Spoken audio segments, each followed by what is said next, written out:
Warahmatullahi wabarakatuh.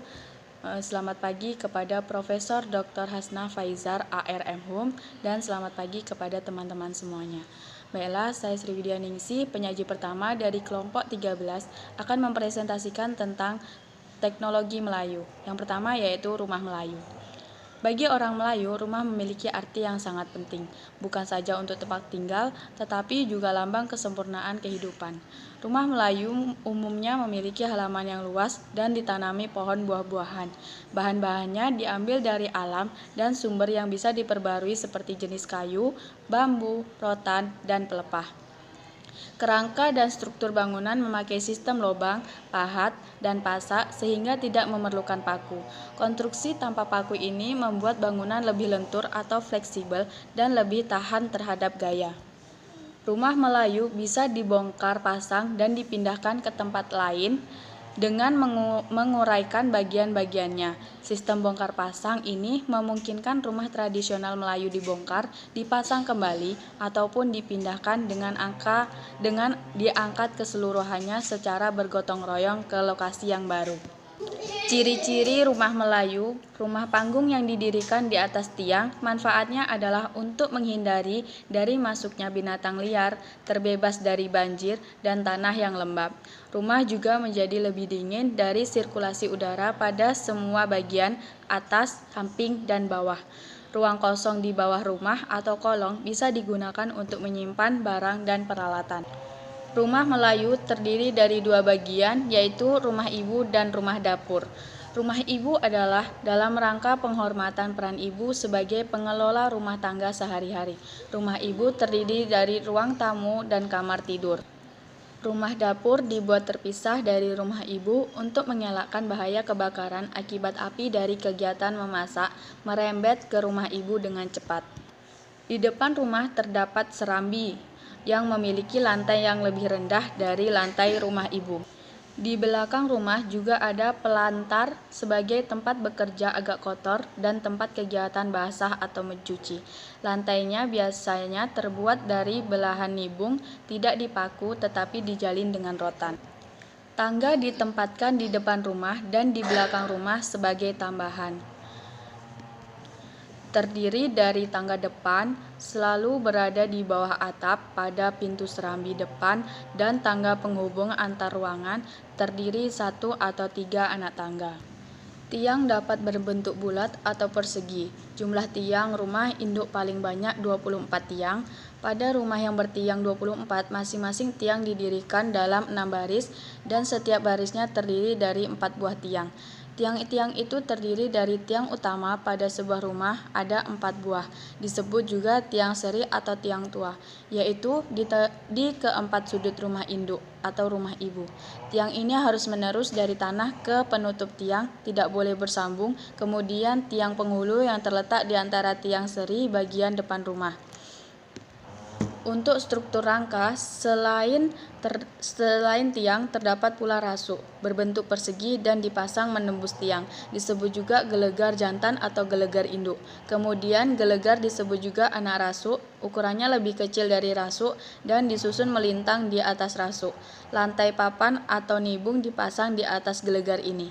Ada juga bendul, umumnya berbentuk segi empat, tidak boleh bersambung, fungsinya sebagai batas ruangan dan lantai. Jenang berbentuk segi empat atau bulat, berfungsi untuk tempat menempelkan dinding dan sebagai penyambung antar rasuk di sebelah bawah ke tutup tiang di sebelah atas. Pada kedua ujung jenang dibuat puting. Sento kayu yang menghubungkan jenang dengan jenang berbentuk persegi atau bulat, bahannya seperti jenang tetapi lebih kecil. Kedua ujung sento dipahatkan ke dalam jenang. Dan yang terakhir tutup tiang berbentuk segi empat, besarnya tergantung pada ukuran tiang dan berfungsi sebagai pengunci bagian atas tiang. Tutup tiang yang menghubungkan keempat tiang seri disebut tutup tiang panjang, sedangkan yang menghubungkan tiang lainnya disebut tutup tiang pendek. Kuda-kuda atap terdiri dari alang yang dipasang melintang di atas tutup tiang, berfungsi sebagai gelegar loteng atau balok tarik di bawah kuda-kuda. Ukurannya sama atau lebih kecil sedikit dari tutup tiang. Kasau berfungsi sebagai kuda-kuda dan tempat untuk meletakkan atap. Gulung-gulung dipasang sejajar dengan tulang bubung terletak di atas kasau jantan dan tulang bubung sebagai tempat pertemuan ujung kasau di sebelah atas. Di atas tulang bubung dipasang perabung sebagai penutup sebagai pertemuan puncak atap. Pintu terdiri dari pintu masuk yang terletak di muka rumah, disebut juga pintu muka. Pintu masuk ini harus menghadap ke jalan besar. Pintu masuk biasanya diletakkan di kiri rumah pintu. Pintu belakang atau pintu dapur di bagian belakang. Pintu malim atau pintu curi yang menghubungkan kamar dengan kamar di ruang tengah yang memiliki kamar. Pintu ini dibuat khusus untuk keluarga perempuan terdekat atau anak gadis apabila ada kepentingan dari satu kamar ke kamar lainnya tidak melewati ruang tengah yang merupakan ruang menerima tamu. Dan pintu bulak tidak memiliki tangga keluar, fungsinya hampir sama dengan jendela. Bagian bawah pintu diberi pagar pengaman atau kisi-kisi. Di situ diletakkan kursi tempat orang tua duduk berangin sambil memperhatikan anak-anak bermain di halaman. Pintu dikunci memakaikan palang pintu yang dipalangkan pada kedua jenang atau kosen pintu. Jendela yang lebar dengan daun jendela berfungsi untuk sirkulasi angin dan pencahayaan. Jendela dibuka keluar. Jendela terdiri dari jendela tengah di rumah induk, dibuat lebih tinggi dari jendela lainnya. Kemudian jendela pada singap atau tingkat bertongkat merupakan jendela untuk anak dara yang berada di loteng. Angkap yang terletak pada hubungan dapur. Bentuk dan bahan atap atau bumbung disesuaikan dengan iklim hujan dan tropis. Ada 3 bentuk atap, yaitu atap panjang atau lipat kajang. Belah bubung adalah yang paling sederhana karena hanya memiliki satu bagian perabung yang membentuk bukaan segitiga di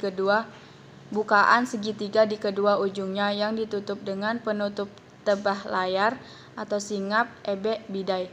Jika atapnya lebih curam disebut pula atap lipat pandan. Bumbung 5 memiliki 5 perabung. Atap lontiok adalah variasi dari atap panjang yang tampak pada atap rumah Melayu di Kabupaten Kampar, Kabupaten Kuansing, dan Kabupaten Rokan Hulu. Dan atap limas terpengaruh dari bangunan Eropa. Atap rumah Melayu juga memiliki unjuran atau overhang, yaitu kelebihan atap dari dinding sebagai tempat berteduh dari panas dan hujan, serta untuk mengurangi tempias. Tahapan pembangunan. Biasanya tahapan pembangunan rumah Melayu adalah sebagai berikut. Yang pertama, mendirikan tiang seri di atas pondasi. Kedua, memasang rasuk untuk mengikat tiang seri. Ketiga, memasang tiang lainnya dan gelegar. Keempat, memasang lantai sementara. Selanjutnya, memasang jenang, memasang penutup tiang, memasang sento, memasang alang panjang dan pendek, memasang kuda-kuda, kasau, tunjuk langit, dan tulang bubung, memasang atap dan tebar layar, memasang kayu lantai lengkap, kayu dinding, jendela, pintu, dan hiasan lainnya. Sekian presentasi dari saya. Selanjutnya akan dilanjutkan oleh Saudara Elwin Fernandes.